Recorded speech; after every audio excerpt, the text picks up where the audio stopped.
రామ్ రామ్ చిచాస్. ఏం లేదు, ఇవాళ మొత్తం ఖాళీగా ఉన్నా. మంచిగా బయటకు వెళ్దాం అనుకున్నా కానీ ఇంట్లో ఎవరు లేరు. రూమ్ మొత్తం క్లీన్ చేసుకోవాల్సి వచ్చింది. అన్నీ క్లీన్ చేసుకున్నా, సామాన్లు అన్నీ పక్కన పడి తెంగిన, ఇంకా పనికిరాని అన్నీ పడేసిన, మిగతా అన్నీ సెట్ చేసిన. రూమ్ అంతా వాక్యూమ్ చేసుకొని బెడ్ సెట్ చేసుకుందామని తీసుకొని బెడ్కి సంబంధించిన అన్నీ సెట్ చేసుకొని, ఇది మనకు తెలీదు, ఫస్ట్ టైం వాడుతున్నా కానీ మళ్ళీ అన్నీ సెట్ చేసుకొని ఇంకా దాని తర్వాత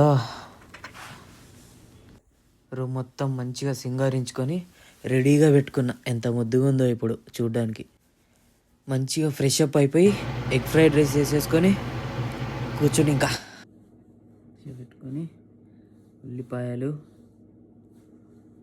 చికెన్ పచ్చడి, నిమ్మకాయ పెట్టుకొని